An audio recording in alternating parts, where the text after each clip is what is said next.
तीर्थास्पदं शिवगिरिं चिनुतं शरण्यं भृत्यार्तिहं प्रणतपाल भवाब्धिपूतं वन्दे महापुरुषते चरणारविन्दम्। श्रीमते सर्वविद्यानां प्रभवाय सुब्रह्मणे आचार्याय मुनीन्द्राय निम्बारकाय नमो नमः। नारायणं नमस्कृत्य नरं चैव नरोत्तमं देवीं सरस्वतीं व्यासं ततो जयमुदीरयेत्। श्रीमद्हंससमारभ्य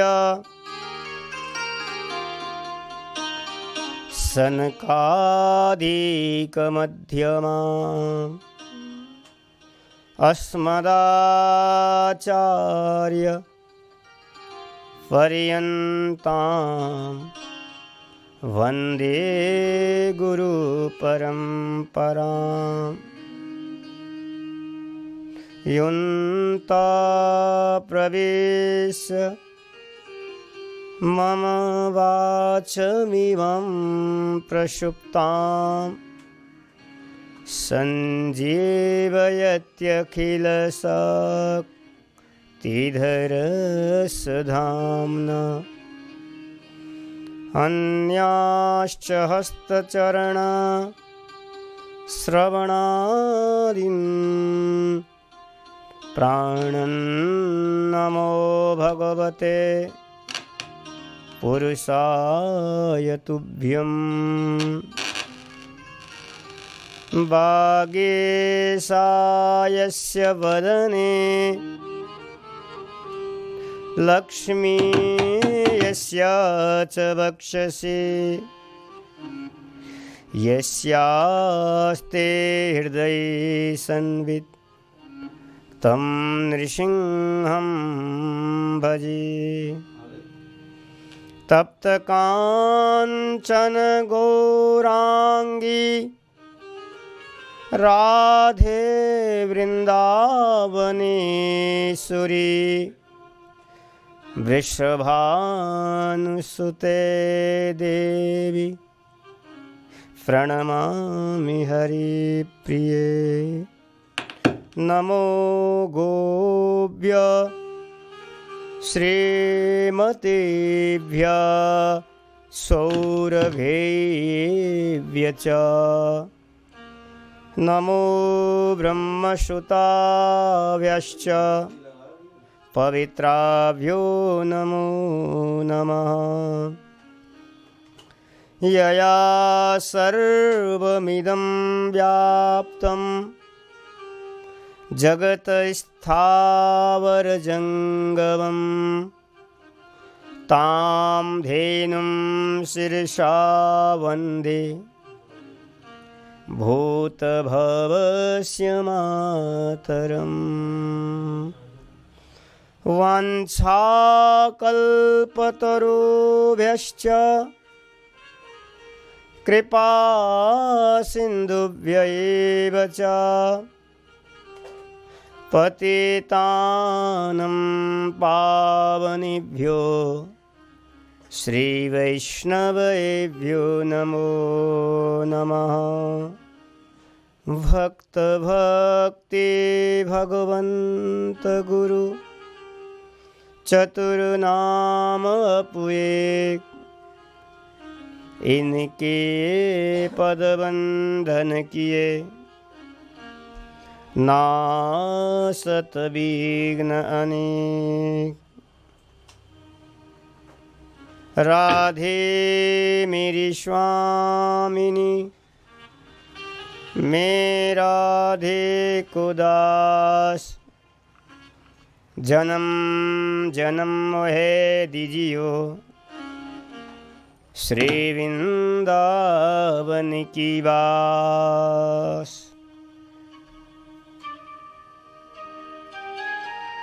आइए कथा में प्रविष्ट करने से पहले कुछ भगवत नाम का आश्रय लेते हैं। श्री राधे राधे गोविंद राधे, जय जय राधे राधे गोविंद गोविंद राधे, जय जय राधे राधे गोविंद गोविंद राधे, राधे राधे गोविंद राधे, जय जय राधे राधे गोविंद गोविंद राधे, राधे राधे गोविंद गोविंद राधे, गोपाल राधे गोविंद राधे गोपाल राधे, राधे राधे गोविंद गोविंद राधे, राधे राधे गोविंद गोविंद राधे।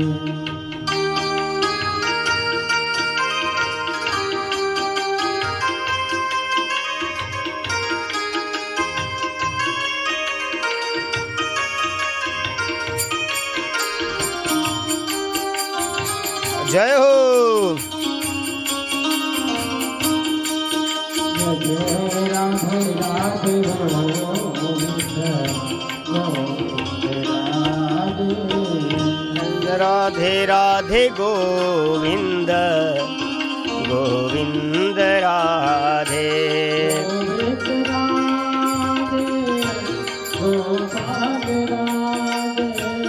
गोविंद राधे गोपाल राधे, गोविंद राधे गोपाल राधे, राधे राधे राधे गोविंद गोविंद राधे।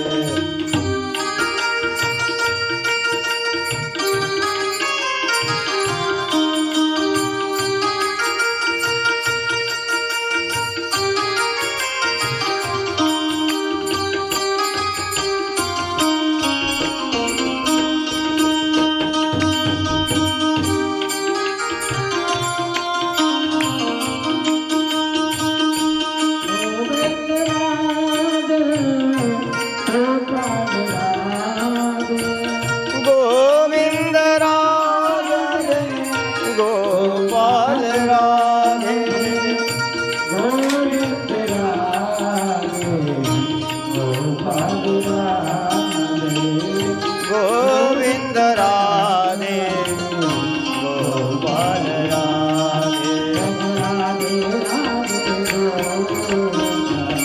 गोविंद राधे, राधे राधे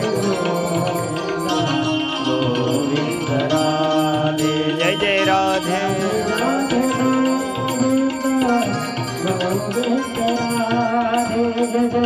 राधे राधे गोविंद गोविंद राधे,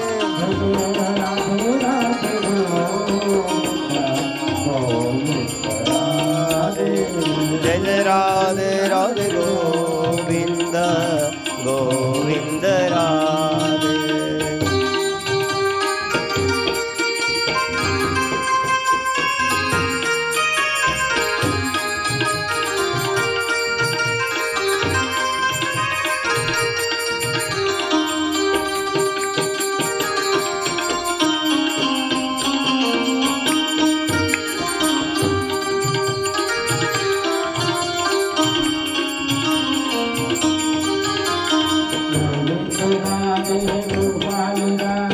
गोविंद राधे गोपाल राधे, गोविंद राधे गोपाल राधे गोविंद राधे गोपाल राधे गोविंद राधे राधे गोपाल राधे गोविंद राधे राधे गोपाल राधे जय हो गोविंद राधे राधे गोपाल राधे जय जय राधे राधे गोविंद राधे राधे राधे गोविंद राधे गोपाल राधे गोविंद राधे गोपाल राधे गोविंद राधे गोपाल राधे राधे राधे गोविंद गोविंद राधे राधे राधे गोविंद गोविंद राधे राधे राधे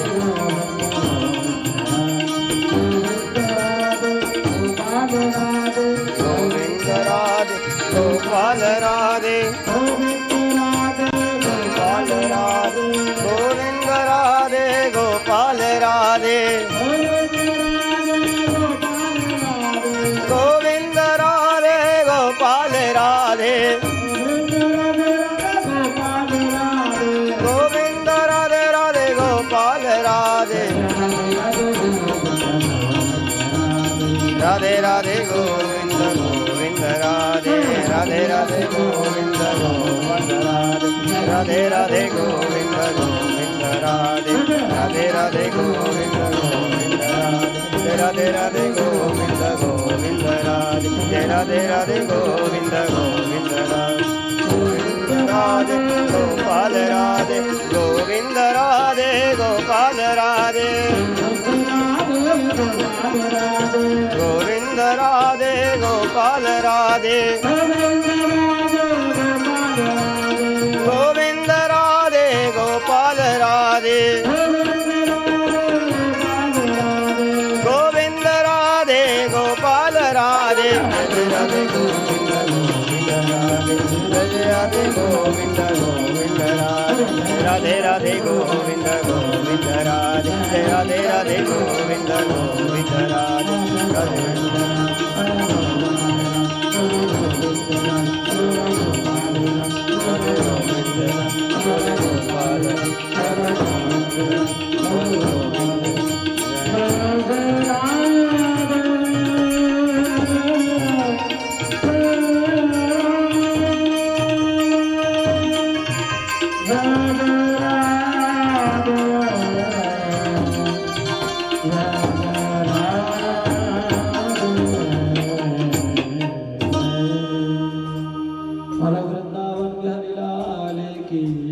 बोले भागवत महापुराण की, श्री व्यास जी महाराज की, सुखदेव जी महाराज की, परीक्षित जी महाराज की, गौ माता की, श्री वृंदावन धाम की, श्री बांके बिहारी लाल की जय, श्री यमुना महारानी की जय, गिरिराज धरण की जय। जय श्री राधे जय जय श्री राधे जय जय श्री राधे श्याम।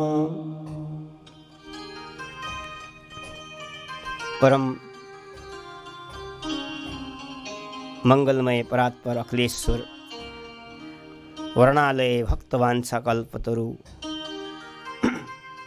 राधा सर्वेश्वर भगवान एवं श्री वृंदावन बिहारी ठाकुर बांके बिहारी जी महाराज की अनुपम कृपा से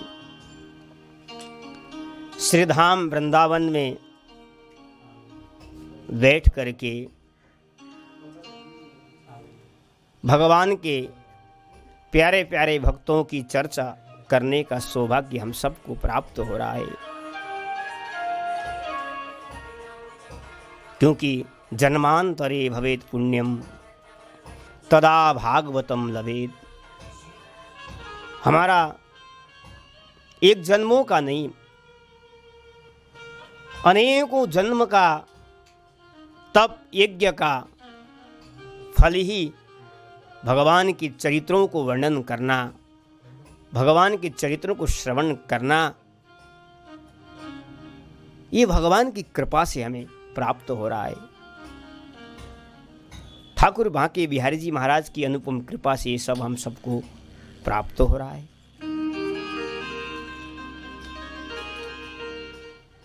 आइए, आज कथा के तीसरे दिवस है, हम प्रविष्ट करते हैं सुंदर नारद जी का, सनकादिकों का एवं भक्ति महारानियों का पावन चरित्रों का हम स्मरण कर रहे हैं और साथ साथ हम भागवत की महिमा का भी वर्णन कर रहे हैं। स्वयं गंगा के तट पर सनकादिक वक्ता के रूप में बैठे हुए और श्रोता के रूप में कौन? देवर्षि नारद जी, जो भगवान का साक्षात्कार हो चुका है, निरंतर प्रतिदिन भगवान का उनका दर्शन होता है। ऐसे विरक्त शिरोमणि नारद जी श्रोता बनकर के श्रवण कर रहे हैं भगवान की चरित्रों को। किस उद्देश्य से? ज्ञान, भक्ति, वैराग्य, बुढ़ापा को दूर करने के लिए, सबके हृदय में भक्ति महारानी विराजमान हो जाएं, सबके हृदय में ज्ञान प्राप्त हो जाएं, सबके हृदय में वैराग्य विराजमान हो जाएं। इस उद्देश्य से, इस संकल्प से नारद जी कथा श्रवण कर रहे हैं और करा रहे हैं। और भागीरथी गंगा, आहा, जिन गंगा का स्मरण करने मात्र से बस वैकुंठ लोक के आप अधिकारी बन जाओगे। और गंगा कल कल बह रही है और सुंदर कथा का आयोजन हो रहा है। और कथा अद्भुत कथा। सनकादिक कहते हैं कि नारद जी अंतकाले तुयेनैव सूयते सुखशास्त्रवाक् प्रीत्या तस्यैव वैकुंठम गोविंदोपि प्रयच्छति। सनकादिक कहते हैं कि देवर्षि नारद जी, यदि कोई जीव, कोई साधक अंत काल में अंतिम क्षण भी भगवत नाम का स्मरण करता है, भगवत चरित्रों का स्मरण करता है, वो वैकुंठम गोविंदोपि प्रयच्छति ही, वो वैकुंठ चला जाता है, वो भगवत धाम को चला जाता है। क्योंकि ये श्रीमद् भागवत भगवान का वांग्मय विग्रह है। भगवान और भगवान के भागवत में कोई फर्क ही नहीं है। जब महाराज भगवान श्री कृष्ण ने एकादश स्कंद का कथा उद्धव जी महाराज को सुनाया, तो उस समय सुनने के पश्चात भगवान ने कहा, उद्धव, अब मैं जा रहा हूं अपने धाम, तुम्हें इस धरातल पर रहना है, जीवों का कल्याण करना है। उद्धव जी ने कहा, प्यारे, जब आप चले जाएंगे तो कलयुग का आगमन होगा और लोग बहुत भटकेंगे, उनका उद्धार तो होना अनिवार्य है। जब आप जाएंगे उनका उद्धार कैसे होगा? उनके लिए भी तो आप, जीवों के लिए भी तो आप सोचिए। प्यारे, आप रुक जाइए। उद्धव जी ने कहा, भगवान ने कहा, मेरा लीला का समय जो था वो पूरा हो चुका है, मुझे जाना अनिवार्य है। फिर भगवान ने चिंता किया वहां उद्धव जी की बात को। भगवान ने कहा, तुम सही कह रहे उद्धव, आगे कलयुग होगा, कलयुग आने वाला है, उन जीवों पर कृपा करना अनिवार्य है। तो भगवान ने अपना स्वरूप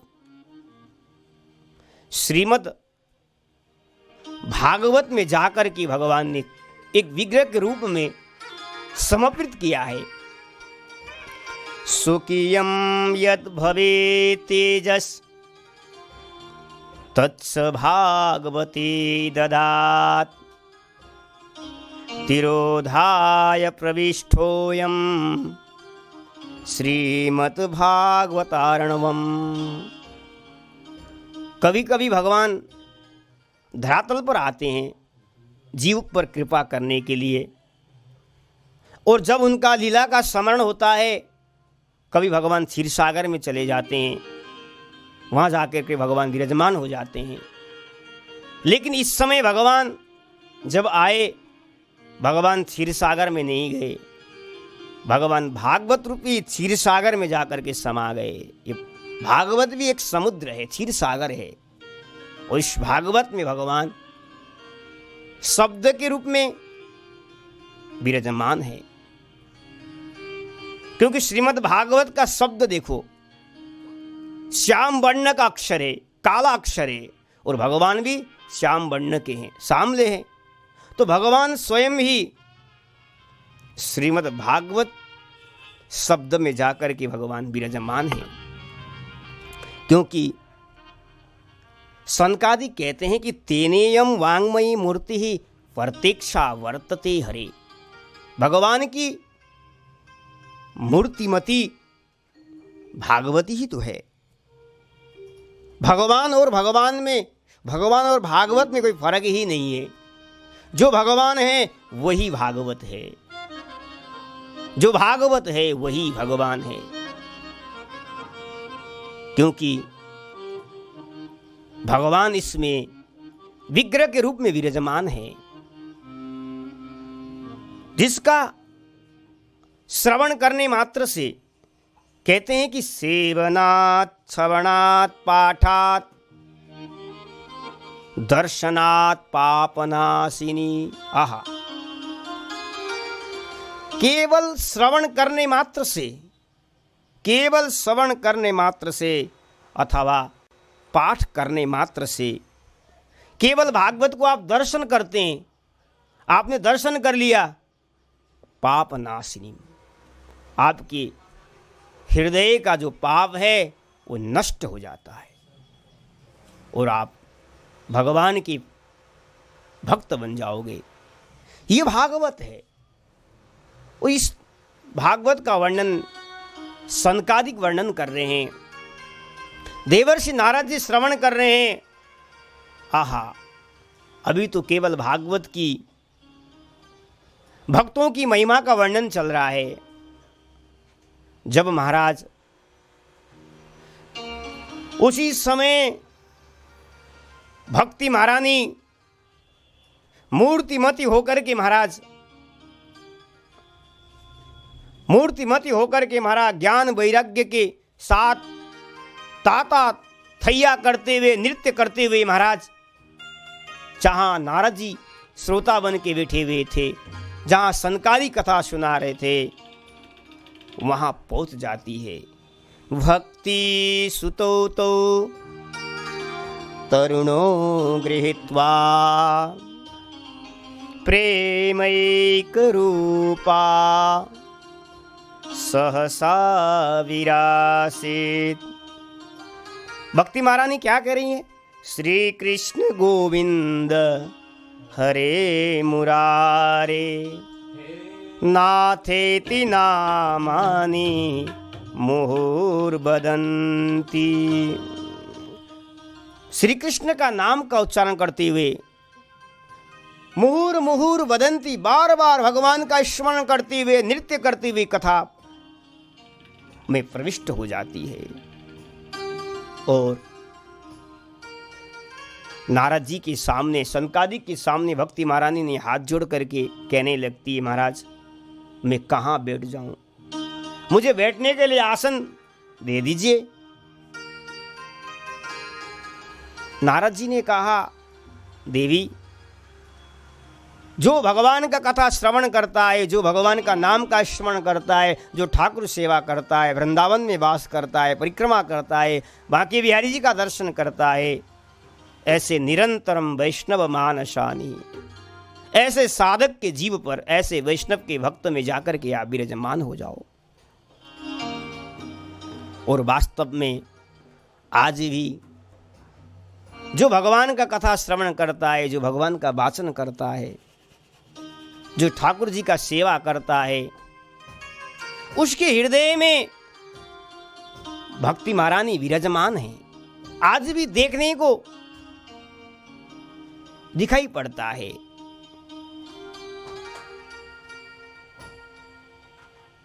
धन्य वही है, इस जगत में वही धन्य है, भले निर्धन ही क्यों ना हो, गरीब ही क्यों ना हो, लेकिन वो धनवान है, वो धन्य है जिसके हृदय में भक्ति महारानी विराजमान है। सकल भुवन मध्ये निर्धनास्तेऽपि धन्या, निवसति हृदि येषां श्रीहरे भक्तिरेकः। हरिरपि निजलोकं सर्वथा तो विहाय, प्रविशति हृदि येषां भक्तिसूत्रोपनद्धः। धन्य वही है जिसके हृदय में भक्ति महारानी विराजमान है। और जहाँ जिसके हृदय रूपी घर में भक्ति महारानी विराजमान हो, सनकादिक कहते हैं देवर्षि नारद जी, हरिरपि निज लोकम सर्वथा तो विहाय। वो हरि, हरतीति हरि, जो सबको चित्त को हरण करता है, वही तो हरि है। और वो हरि अपने लोक क्षीर सागर वैकुंठ गोलोक को छोड़ करके महाराज भक्ति जिसके हृदय में है, उसके हृदय में आकर के हरि भी विराजमान हो जाते हैं। प्रविशति हृदि येषां भक्ति सूत्रोपनद्धः। भक्ति रूपी सूत्र से भगवान भी बध जाते हैं।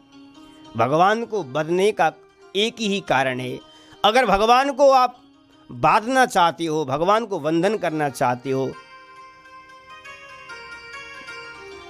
वो भक्ति रूपी सूत्र होना चाहिए। भक्ति रूपी धागा से भगवान को बांधा जा सकता है, भक्ति रूपी रस्सी से भगवान को बांधा जा सकता है। मैया यशोदा के पास क्या था? भक्ति ही तो था, ठाकुर के प्रति प्रेम था, और मैया ने उस ठाकुर को बांधा और ठाकुर जी स्वयं बध गए। नहीं तो उस परमात्मा को कौन बांध सकता है जो संसार को बांधता है? लेकिन जिसके हृदय में भक्ति है, प्रेम है, वो भक्त भगवान को बांध देता है। ये भक्ति की प्रभा है, ये भक्ति की महिमा है।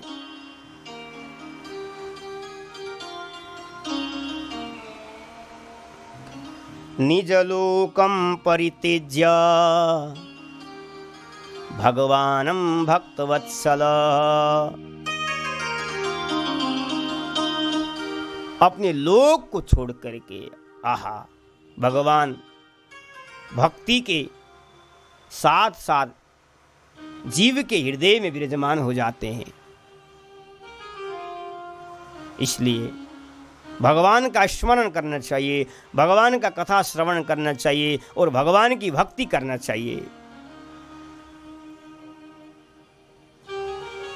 भगवान को अगर प्राप्त करना चाहते हो आप, तो भगवान की भक्ति में लग जाओ। आप भगवान की गुणानुवाद को गाना चालू कर दो, कथा श्रवण करना चालू करो। देखो भगवान आपके सामने दर्शन देने लगेंगे आपको। ये भक्ति की महिमा है। भक्ति से ही कलयुग में भगवान को प्राप्त कर सकता हूं, और कोई साधन नहीं है। जिसके हृदय में भक्ति हो, भगवान विराजमान हो जाते हैं। जो नारद जी का संकल्प था, नारद जी का जो उद्देश्य था, जो ज्ञान भक्ति और वैराग्य को बुढ़ापा का दूर हो जाए, वो आज नारद जी को देखने के मिल गया। अभी कथा का प्रसंग ही चल रहा था। अभी केवल भागवत की महात्माओं का चर्चा चल रहा था, भागवत की महिमा का वर्णन हो रहा था, भक्तों का महिमा का वर्णन चल रहा था। लेकिन वृंदावन में वो ज्ञान वैराग्य सोए हुए थे।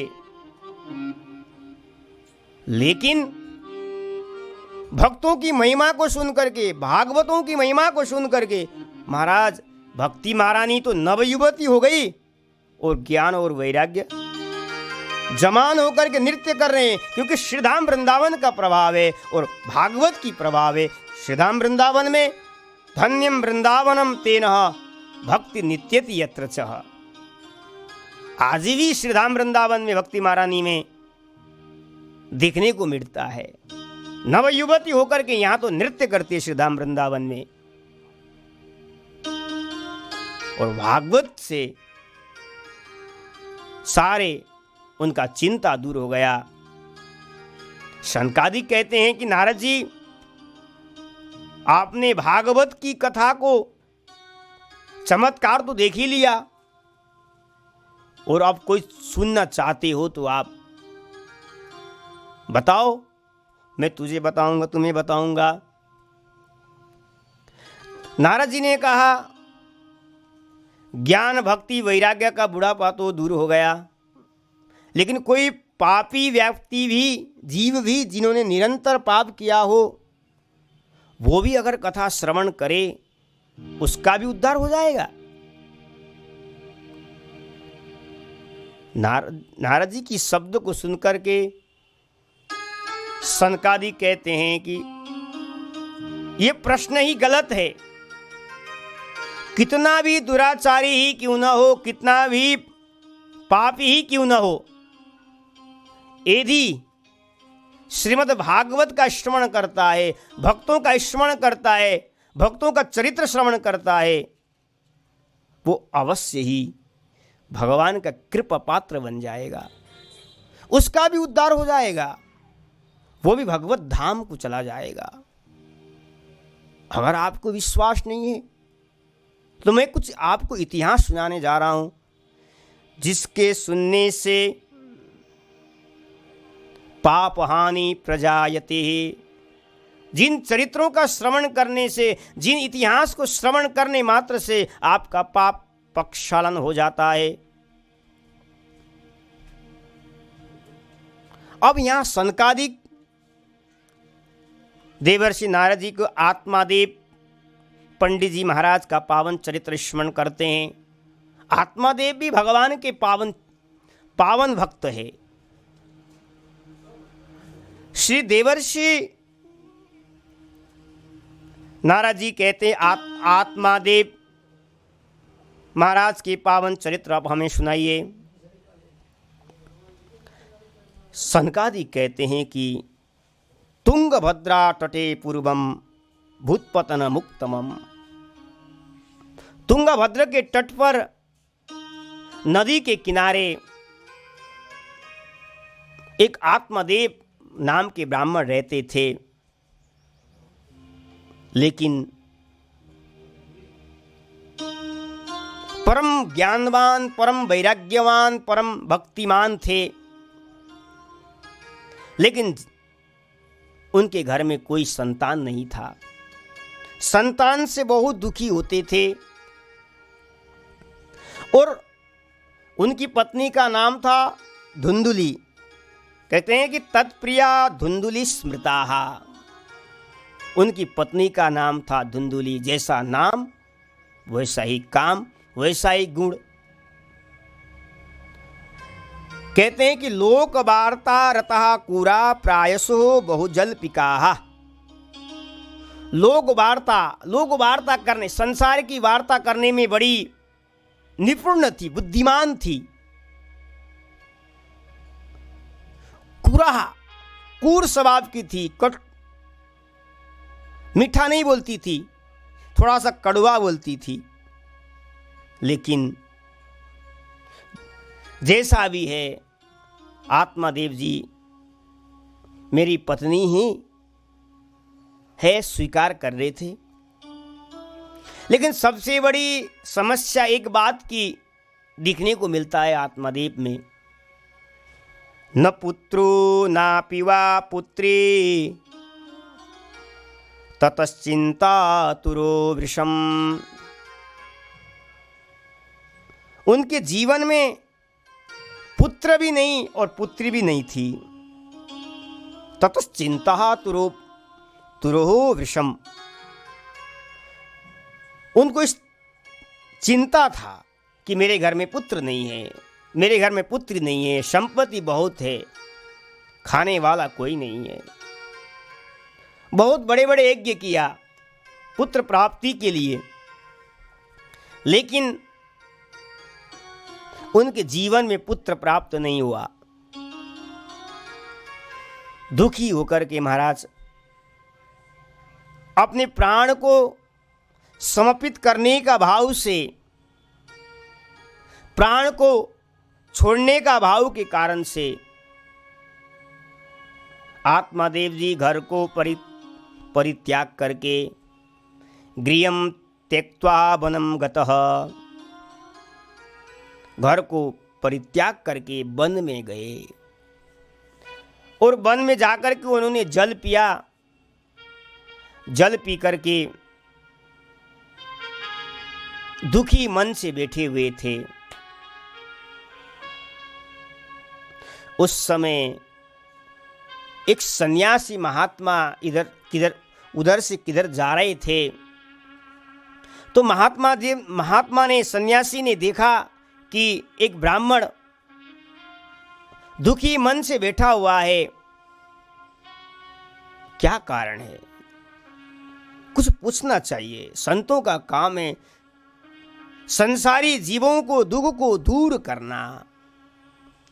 सन्यासी ने कहा, कथम रोदिसी विप्र त्वं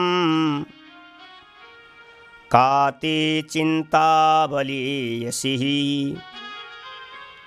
बद त्वं सद्वरं मह्यं स्वस्य दुःखस्य कारणम्। हे ब्राह्मण, दुख का कारण क्या है? आप इस वन में चिंतित होकर के बैठे हुए, क्या कारण है? अपना दुख का कारण तो बताओ, मैं आपका दुख दूर कर भी सकता हूं। आप दुख का कारण बताइए। विद्वानों को भी 3 बात का चिंता होता है हमेशा। कितनी भी बड़ा विद्वान ही क्यों ना हो जीवन में, लेकिन उसके जीवन में 3 चिंता दिखाई पड़ता है। एक तो धन का, एक पुत्र का और एक प्रतिष्ठा का। ये 3 बड़े से विद्वान को भी चिंता दिखाई पड़ता है। और आत्मादेव जी भी बड़े विद्वान थे, इनके जीवन में भी 3 चिंता, धन पुत्र प्रतिष्ठा, ये विद्वानों में भी दिखने को मिलता है। ब्राह्मण ने कहा, महाराज मेरा दुख का कारण एकमात्र है, धिक जीवितं प्रजाहीनं धिग्गृहं च प्रजां विना धिग्धनं चानपत्यस्य धिक्कुलं संततिं विना। वो जीवन बेकार है जिस जीवन में, जिस परिवार में, जिस गृहस्थ जीवन में संतान न हो। वो जीवन ठीक नहीं है। गृहस्थ जीवन तब सही है जिसके घर में संतान हो। राजा तो है लेकिन प्रजा नहीं है, उस राजा को क्या दायित्व।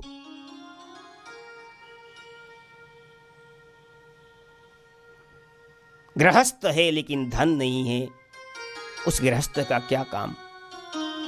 इसलिए गृहस्थ जीवन में संतान होना भी अनिवार्य है। ब्राह्मण ने कहा मेरे पास तो सब कुछ है महाराज जी, धन वैभव प्रतिष्ठा सब कुछ है, लेकिन चिंता एकमात्र है। मेरे जीवन में आज 88 वर्ष का उम्र हो चुका है, संतान नहीं है। मैं संतान नहीं होने के कारण से दुखी हूं महाराज।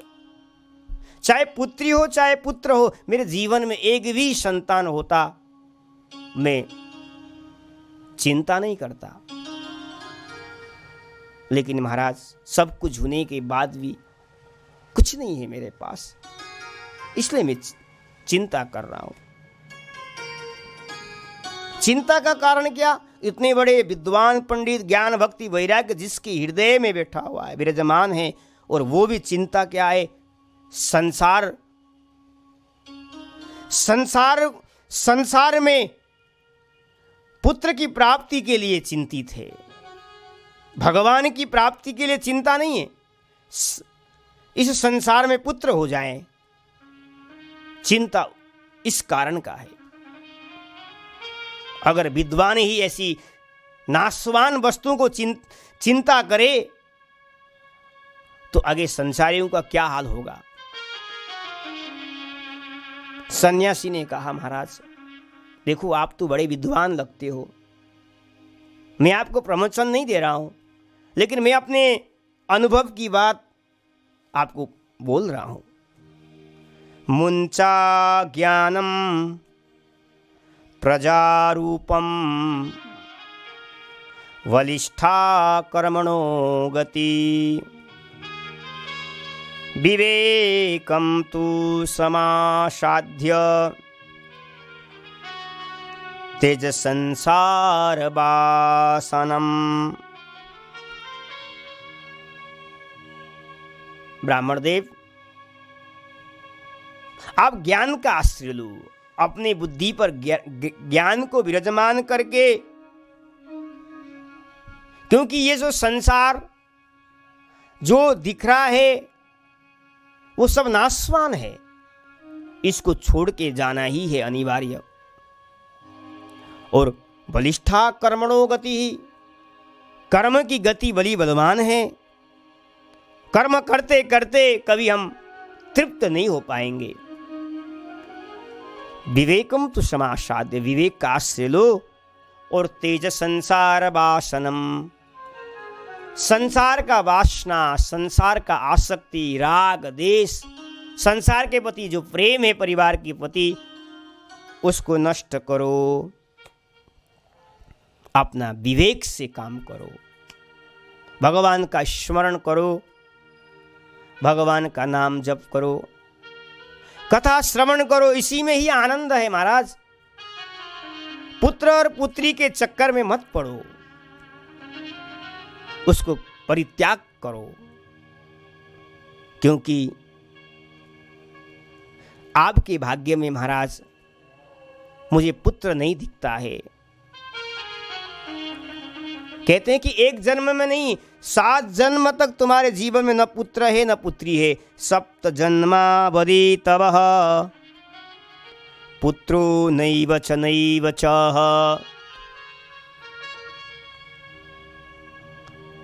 सात जन्म तक तुम्हारा, एक जन्म की बात नहीं करता हूं मैं, 7 जन्म तक तुम्हारे जीवन में पुत्र नहीं है न पुत्री नहीं है।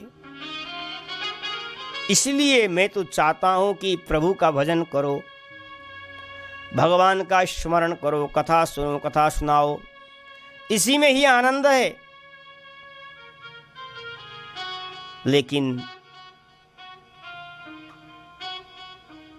सन्यासी कहते हैं कि संन्यास से सर्वतः सुखम। सुख अगर प्राप्त करना चाहते हो तो महाराज विरक्त बन जाओ, संन्यास बन जाओ, सन्यासी बन जाओ। उसमें सुख है, उसमें आनंद है। लेकिन इतने सब कुछ होने पर भी ब्राह्मण देवता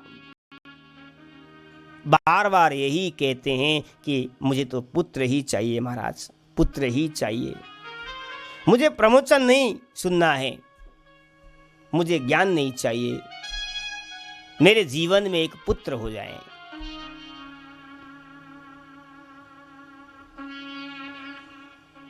ब्राह्मण बार बार कहते हैं, देखो महाराज, आपने मेरे एक जन्म की नहीं 7 जन्म की भाग्य भी आपने देख लिया।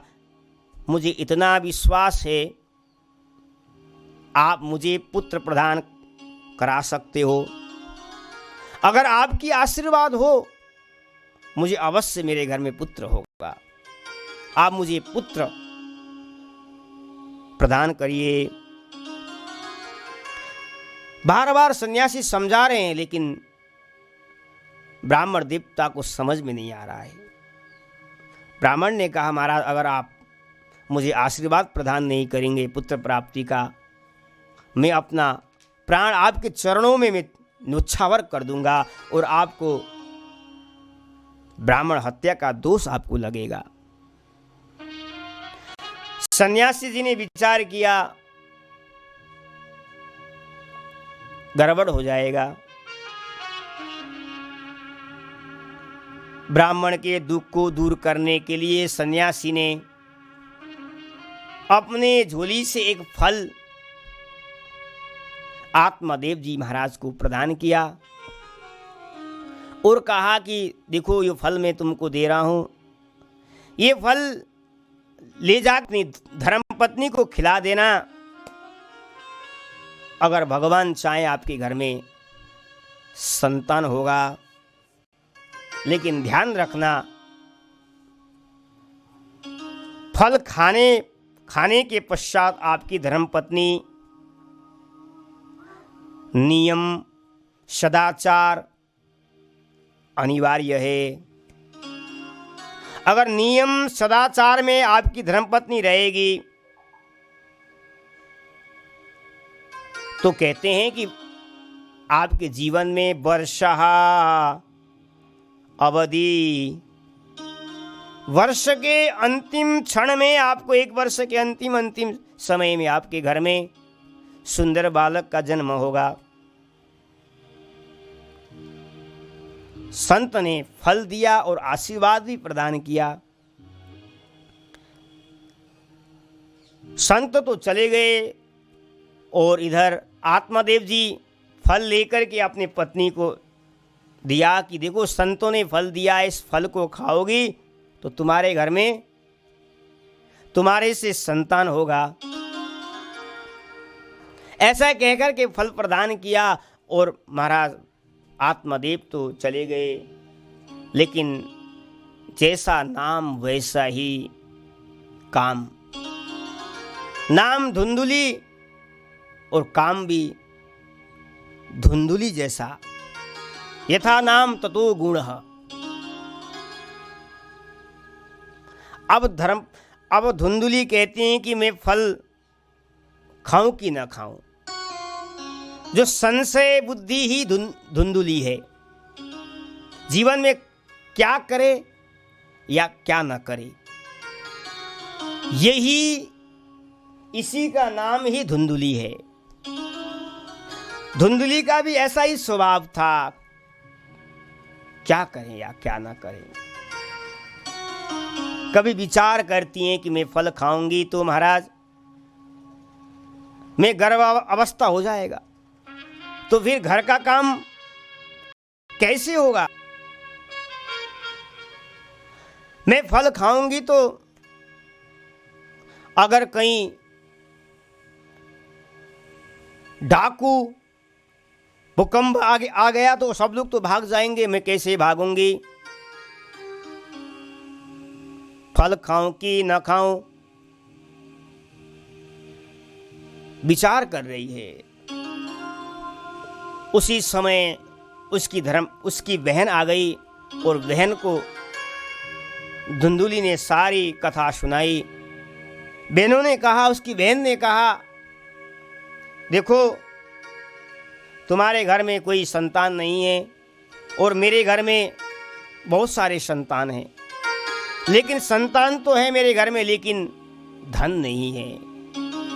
लेकिन आपके घर में धन है लेकिन संतान नहीं है। मैं चाहती हूँ कि मैं अभी गर्भवती हूँ, मैं अपना बालक तुम्हें प्रदान करूँ और तुम उस बालक को अपने पति देव को दिखा देना कि मेरा पुत्र हो गया और कुछ धन मुझे दे देना। इधर धुंधुली भी और धुंधुली का बहन भी एक हो गए और दोनों ने यही विमर्श विचार किया, चलो यही काम करते हैं। और समय आया तो महाराज उसकी बहन ने महाराज पुत्र लेकर के धुंधुली को दिया और आत्मदेव को दिखा दिया कि मेरे गर्भ से संतान हो गया, पुत्र हो गया। अब आत्मदेव बेचारे भोले भाले पंडित, पूरा रहस्य उनको पता ही नहीं। पुत्र की प्राप्ति को सुनते ही वो तो आंगन में अपने घर के सामने नृत्य करने लगते हैं, लोगों को मिठाई खिलाने लगते हैं कि मेरे घर में बालक हो गया, बालक हो गया। और सचमुच ही बालक को देख करके, धुंधुकारी को देख करके आत्मदेव प्रसन्न हो गए। अब कुछ जो फल था धुंधुली ने गौ माता को खिलाया था, उस गौ माता के भी द्वारा बालक का जन्म हुआ और बालक, अद्भुत बालक, संत की कृपा से जो फल आत्मदेव जी महाराज को प्राप्त हुआ था,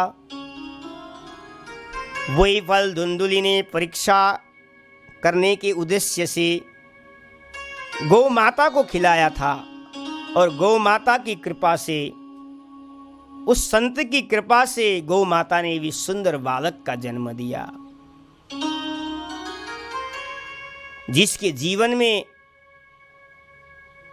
एक भी संतान नहीं। आज उसके जीवन में महाराज दो संतान के लिए तड़प रहे थे, रो रहे थे, और आज तो दो बालक उनके आंगन में, उनके घर में दिखने को मिलता है। भाग्योदयो धुना जात आत्मा देवस्य पश्यत। जब भगवान देते हैं तो छप्पन फाड़ करके भगवान देते हैं, भगवान छप्पन फाड़ करके देते हैं। जब देते हैं तो छप्पन फाड़ करके देते हैं। एक भी संतान नहीं, आज दो संतान आत्मदेव के जीवन में महाराज मिल गया। ये भगवान की कृपा ही तो है। उस संत की कृपा के द्वारा आत्मदेव के जीवन में दो पुत्र हो गए।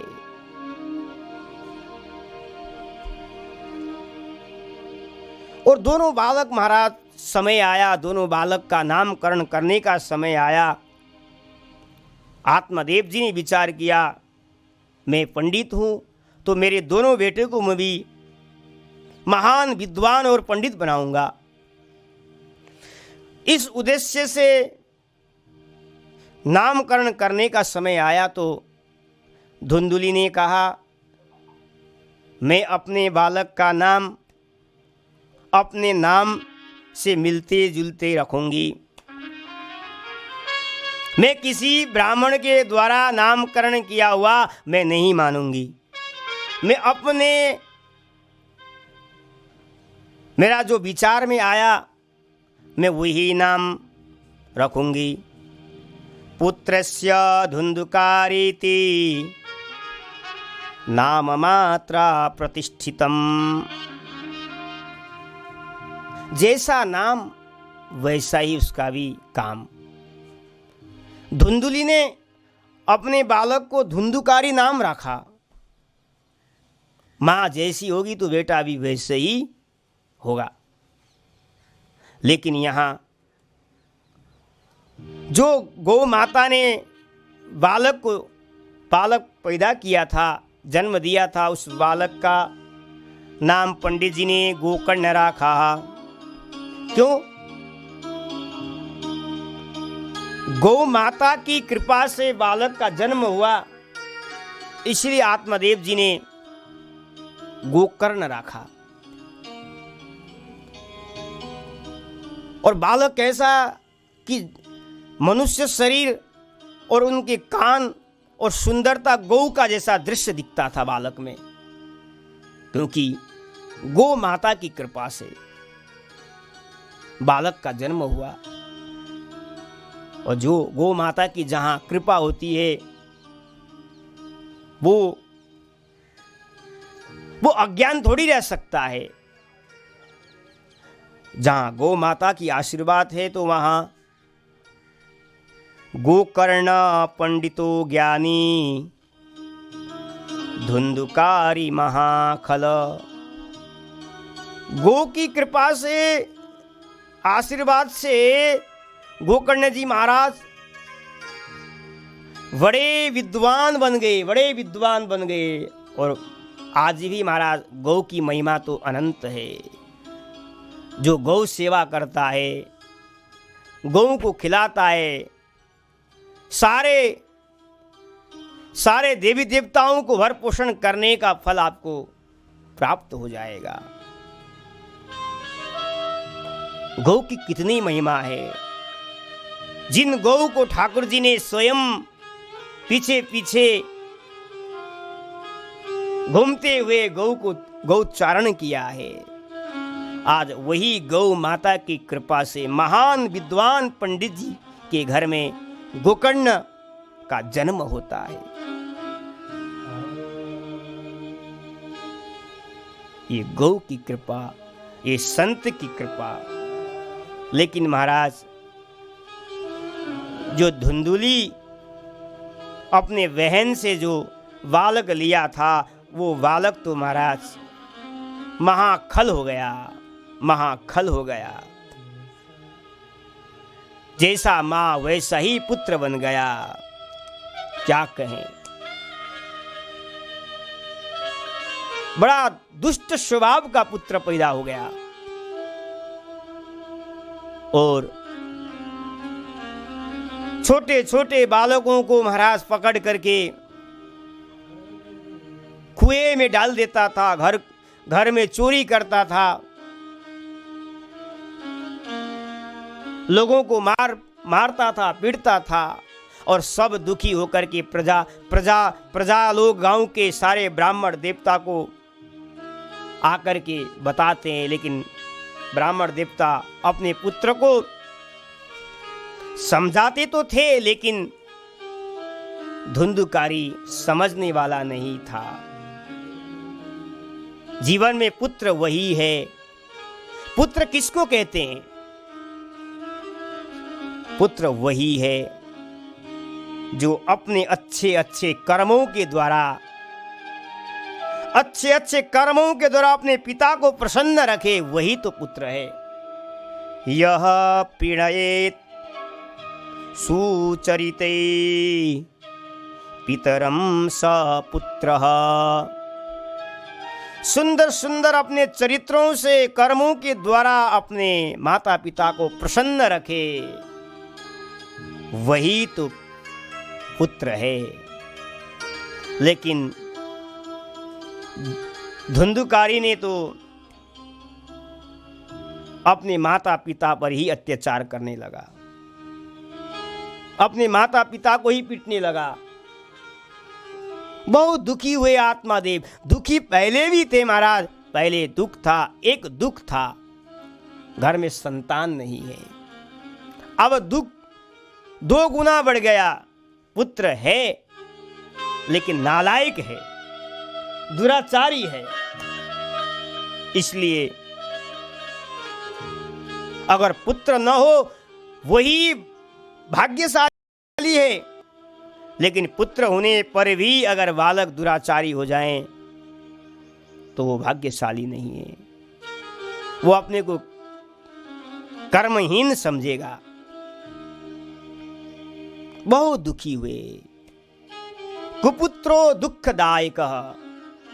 भागवत का कहना है कुपुत्रो, जो कुपुत्र होता है वो दुखदायक है, दुखों को बढ़ाने वाला है।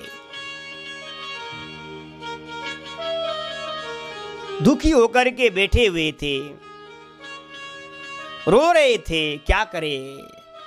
संतों ने समझाया था पहले, महाराज पुत्र और पुत्री के चक्कर में मत पड़ो, सन्यासी बन जाओ, भगवत स्मरण करो, कथा सुनो, कथा सुनाओ, उसी में ही आनंद है। लेकिन ज्ञान सबको समझ में नहीं आता। संसार का माया, संसार का अज्ञानता बुद्धि पर बैठा हुआ है, इसलिए समझ में नहीं आता महाराज। बहुत दुखी थे उस समय। गोकर्ण महाराज घूमते घूमते अपने घर में आए। घर में आकर के देखा तो पिताजी दुखी होकर के रुदन कर रहे हैं, रो रहे हैं। क्या बात है पिताजी, आप क्यों रो रहे हैं? दुख का कारण आप बताइए। आत्मादेव जी ने कहा, महाराज क्या कहूं, पुत्र का चरित्र को देख करके मैं बहुत दुखी हूं। अब मैं कहां जाऊं, कहां जाकर के प्राण को समर्पित करूं? मुझे कोई रास्ता ही नहीं दिखाई पड़ रहा है। बेटा तुम तो बुद्धिमान हो, ज्ञानवान हो, तुम ही रास्ता बताओ, तुम ही रास्ता बता सकते हो। गोकर्ण जी ने सुन करके कहा, पिताजी संसार के लिए, संसार के वस्तुओं के लिए आप दुखी? आहा, क्योंकि असार खलु संसारो दुख रूपी विमोहकः। ये जो संसार में जो भी दिख रहा है ये असार है, आज है कल नहीं है। दुख रूपी विमोहकः, ये दुख रूपी संसार है। अगर आप सुत कस्य धनम कस्य स्नेहवान जलते निशम। जीवन में किसका पुत्र, किसका धन, किसका पत्नी, ये सब तो नाशवान है, यहीं छोड़ करके जाना पड़ेगा। इस संसार की वस्तुओं को प्राप्त करने के उद्देश्य से आप दुखी मत हो, सब कुछ छोड़ जाओ। सुख तो संसार में है ही नहीं है पिताजी। सुख तो केवल मुनेरे कांत जीविना, सुख तो वो मुनियों को ही है जो निरंतर भगवत ईश्वर में डूबे रहते हैं, हमेशा सत्संग में रहते हैं, हमेशा भगवान का कीर्तन करते रहते हैं, हमेशा प्रभु का ध्यान करते रहते हैं। सुख तो वही है, संसार में सुख नहीं है। इसलिए पिताजी मैं तो चाहता हूं कि आप इस संसार को परित्याग करके, घर वैभव को परित्याग करके भगवान का भजन में लग जाइए, क्योंकि सुख राजा को भी नहीं है। न चंद्रस्य सुखम किंचिन न सुखम चक्रवर्तिनः। इंद्र को भी सुख नहीं है, चक्रवर्ती राजा को भी सुख नहीं है, वो भी दुखी है। दिखने में तो हम लगता है कि राजा है, सुख होगा, लेकिन सुख नहीं है वहां, वो भी दुखी है। सुख तो वही है जो भगवान का शरणागति हो चुका है, जो भगवान के नाम में डूब चुका है, भगवान का नाम का स्मरण करता हो, वही सुखी है, वही धन्य है, वही भाग्यशाली है। मैं तो चाहता हूं पिताजी, आप भी भगवान का भजन कर दीजिए। ठाकुर बांके बिहारी जी महाराज की कृपा से आज हमने कथा के 30 दिन में विराम किया और हमने सुंदर आत्मदेव जी महाराज का पावन चरित्र को वर्णन किया, गोकर्ण जी महाराज जी का। इस तरह से निरंतर प्रतिदिन हम श्रीधाम वृंदावन में बैठे बैठे आपको 31 दिन तक श्रवण कराएंगे और आप निरंतर प्रतिदिन कथा का श्रवण करते हुए यही संदेश है कि भगवान का नाम, भगवान का जाप घर बैठे आप स्मरण करें, यही हमारा संदेश है। और जल्दी से भगवान हम सब पर कृपा करेंगे। ऐसा कहते हुए अपनी वाणी को मैं यहीं से विराम करता हूँ। कल पुनः फिर हम इसी समय अपनी कथा को लेकर के उपस्थित हो जाएंगे। श्री वृंदावन बिहारी लाल की जय।